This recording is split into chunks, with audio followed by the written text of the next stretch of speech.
আপুনি কোন ক্লাছত পঢ়ে আপোনাৰ মই ক্লাছ 8ত পঢ়ো এইটো হয় এই ৰাস্তাখন যে ইমান বেয়া আপোনালোক কেনেকৈ স্কুলত যায় উপায় নাই স্কুলত যাবই লাগিব এই ৰাস্তা হাততখন চেণ্ডল লৈ এই ৰাস্তাখন পাৰ হ'ব লাগে ইমান বেয়া ৰাস্তা হয় ৰাজ্যৰ মুখ্যমন্ত্ৰীলৈ কি অনুৰোধ জনাব মুখ্যমন্ত্ৰী ছাৰলৈ মই এইটো অনুৰোধ জনাওঁ তেখেতে এই ৰাস্তাখন যাতে ভালকৈ দিয়ে যাতে স্কুলত ভালকৈ যাব পাৰোঁ বিধায়ক আমিনুল ইসলাম বিধায়ক আমিনুল ইসলাম আমিনুল ইসলাম বিধায়ক আমিনুল ইসলাম আমার ডিং সমষ্টির বিধায়ক আমিনুল ইসলাম ডিং সমষ্টির বিধায়ক আমিনুল ইসলাম আমিনুল ইসলাম ডিং সমষ্টির বিধায়ক আমিনুল ইসলাম ডিং সমষ্টির বিধায়ক আমিনুল ইসলাম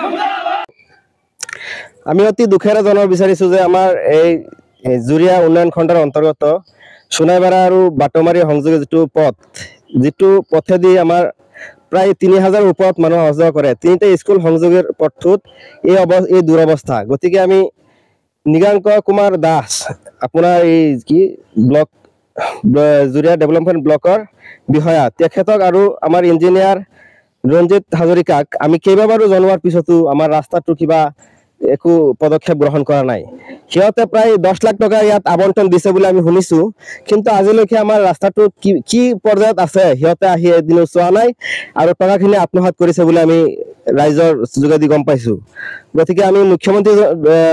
অসমৰ মুখ্যমন্ত্ৰী ডাঙৰীয়াক এইটো অনুৰোধ জনাব বিচাৰিছো যে ইয়াত 10 লাখ টকা যে আবণ্টন দিছে আপোনালোকে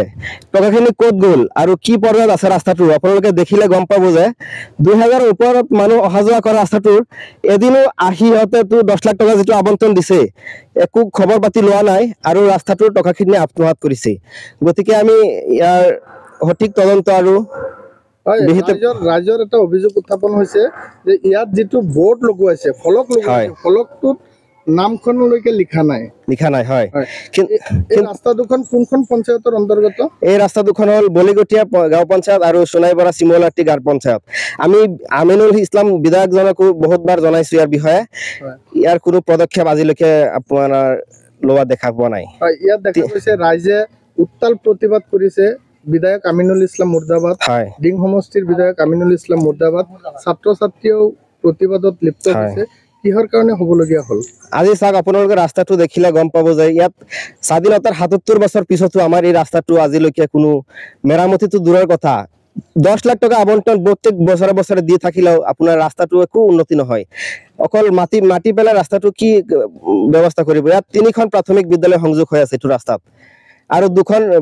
ভোট কেন্দ্ৰ আছে কিন্তু ইয়াত আজিলৈকে কোনো উন্নতৰ আমি ৰাস্তা দেখা নাই আজিলৈকে আপোনালোকে কি ক'ব বিচাৰিছে খণ্ড উন্নয়ন বিষয়া নিগাংক কুমাৰ দাসক আৰু অভিযন্তা ৰঞ্জিত হাজৰিকাক আমি নিশ্চয় নহ'লে সিহঁতে ৰাস্তাটো আজিলৈকে আহি চোৱা নাই তাৰ পিছতো আপোনালোকে 10 লাখ টকাৰ ওপৰত যিটো আবণ্টন দিছে সিহঁতে কেনেকৈ এইটো আত্মসাৎ কৰিব পাৰে আমাৰ এইটো তদন্তৰ কাৰণে আমি দাবী জনাইছো নগাঁও জিলাৰ আয়ুক্ত মহোদয়ক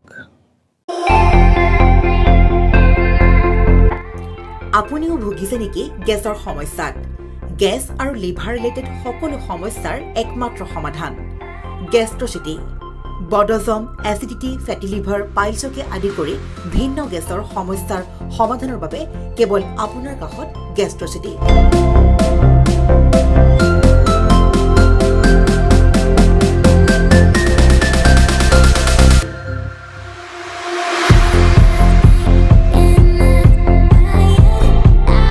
ভিজিট কৰক গেষ্ট্ৰচিটি গুৱাহাটী হাতীগাঁও চাৰিআলি যোগাযোগ নম্বৰ 7577999909